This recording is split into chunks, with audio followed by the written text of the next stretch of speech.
Assalamualaikum warahmatullahi wabarakatuh. Perkenalkan, nama saya Melda Maharani dari kelas 12 Keperawatan. Di sini saya ingin membahas tentang yang pertama ada gerakan pendidikan dan sosial, yang kedua ada gerakan politik, dan yang ketiga ada nilai keteladanan dari Wali Songo. Yang pertama ada gerakan pendidikan dan sosial, yaitu sistem pendidikan sekolah dengan kurikulum modern untuk mengganti sistem pendidikan Islam tradisional seperti pesantren dan surau, dan melalui pendidikan ini pola pikir masyarakat dapat diubah secara bertahap. Contohnya dan sedikit penjelasan. Yang pertama itu ada sekolah tawalib. Sekolah ini berasal dari surau jembatan besi. Surau berarti langgar atau masjid. Sekolah Sumatera Tawalib berkembang menjadi sebuah organisasi kemasyarakatan yang bergerak dalam bidang pendidikan dan sosial. Organisasi Sumatera Tawalib berkembang menjadi organisasi politik dengan nama Persatuan Muslimin Indonesia, disingkat PERMI. PERMI merupakan partai Islam politik pertama di Indonesia. Asal PERMI tergolong modern, bukan hanya Islam tetapi juga Islam dan nasionalis. Yang kedua ada Persyarikatan Ulama. Organisasi sosial kemasyarakatan ini semula bernama Hayatul Qulub, didirikan di Majalengka, Jawa Barat oleh Kiai Abdul Halim pada tahun 1911. Ada dua sistem pendidikan yang diperkenalkan Kiai Halim, yaitu sistem madrasah dengan sistem asrama, lembaga pendidikan dengan sistem madrasah dan sistem asrama diberi nama Santri Asrama. Di dalam ketiga bagian tingkat permulaan, dasar, dan lanjutan, Persyarikatan Ulama memiliki ciri khas mempertahankan tradisi bermahjab dalam fikih tetapi menerapkan cara-cara modern dalam pendidikan. Yang ketiga ada Nahdlatul Ulama atau NU, membentuk organisasi pergerakan seperti Nahdlatul Wa'an Kebangkitan Tanah Air pada 1916. Kemudian pada tahun 1918 didirikan Taswirul Afkar atau dikenal juga dengan Nahdlatul Fikri atau Kebangkitan Pemikiran sebagai wahana pendidikan sosial politik kaum dan agama kaum santri. Organisasi ini bertujuan untuk menegakkan ajaran Islam menurut paham kitab I'tiqad Ahlussunnah wal Jamaah di tengah-tengah kehidupan masyarakat di dalam wadah Negara Kesatuan Republik Indonesia. Yang keempat itu ada Jamiat Khair. Organisasi ini didirikan di Jakarta oleh masyarakat Arab di Indonesia pada tanggal 19 Juli 1905. Ada dua program yang diperhatikan.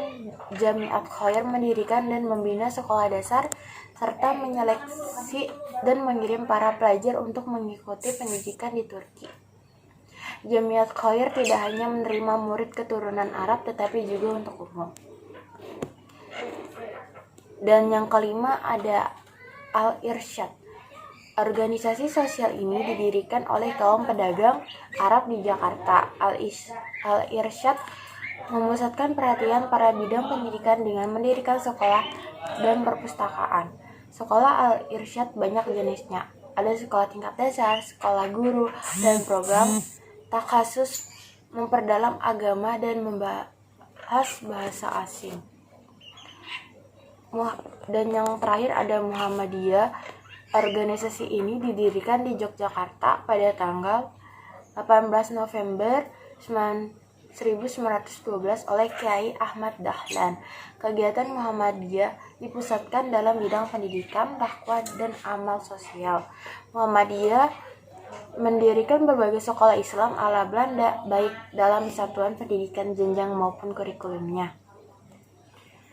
Organisasi ini sangat menekankan keseimbangan antara pendidikan agama dan pendidikan umum serta pendidikan keterampilan. Muhammadiyah yang bergerak di bidang pembaharuan pendidikan dan dakwah tersebut dipicu oleh perkembangan baru di bidang keagamaan. Agama harus fungsional dalam kehidupan, bukan hanya sekedar tuntutan untuk kebahagiaan akhirat saja, karena itu agama harus didukung oleh ilmu pengetahuan modern. Dan yang kedua, saya akan menjelaskan tentang gerakan politik.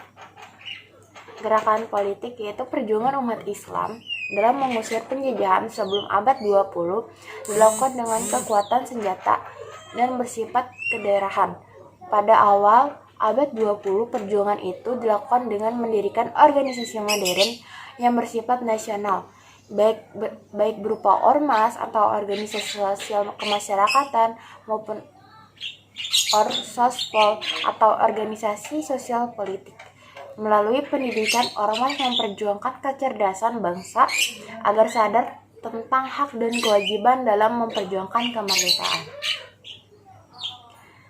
Contoh partai politik Islam yang tumbuh sebelum zaman kemerdekaan yaitu Persaudaraan Muslim Indonesia atau PERMI, Serikat Islam atau SI, dan Partai Islam Indonesia atau PII.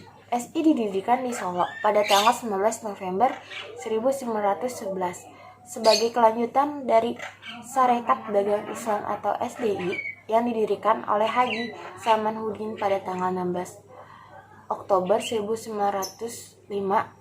SI diubah menjadi PSII atau Partai Perserikatan Islam di Indonesia yang memperjuangkan kepentingan umat Islam dalam negara proklamasi tahun 1945, yaitu Partai Islam Mayusumi yang merupakan peserta menampung semua golongan tradisional. Dan yang ketiga, saya akan menjelaskan tentang nilai-nilai keteladanan dari Wali Songo sebagai berikut. Yang pertama, ada Maulana Malik Ibrahim, nama lainnya adalah Maulana Maghribi atau Barat, disebut Maghribi karena asalnya dari Persia, pusat kegiatan di Gresik, Jawa Timur. Yang kedua, Sunan Ampel atau Ngampel, nama kecilnya Raden Rahmat yang berkedudukan di Ngampel, Surabaya. Melalui peran beliau lahirnya generasi Islam yang tangguh, salah satunya Raden Fatah, Sultan pertama Demak. Yang ketiga, ada Sunan Giri, nama aslinya Raden Paku. Beliau adalah murid Sunan Ampel, pusatnya kegiatan di Bukit Giri, Gresik. Yang keempat, ada Sunan Bonang, nama kecilnya adalah Makdum Ibrahim, putra Raden Rahmat yang berkedudukan di Bonang dekat Tuban. Yang kelima, ada Sunan Derajat, nama kecilnya adalah Malik Munih, juga putra Raden Rahmat dengan pusat kegiatan di daerah Derajat dekat Sedayu, suatu wilayah antara Gresik dan Tuban. Yang keenam, ada Sunan Kalijaga, nama aslinya Joko Said, pusat kegiatan di Kadilangu, Demak, Jawa Tengah. Dan yang ketujuh, ada Sunan Gunung Jati, disebut pula Syarif Hidayatul, berkedudukan di Gunung Jati, Cirebon, Jawa Barat.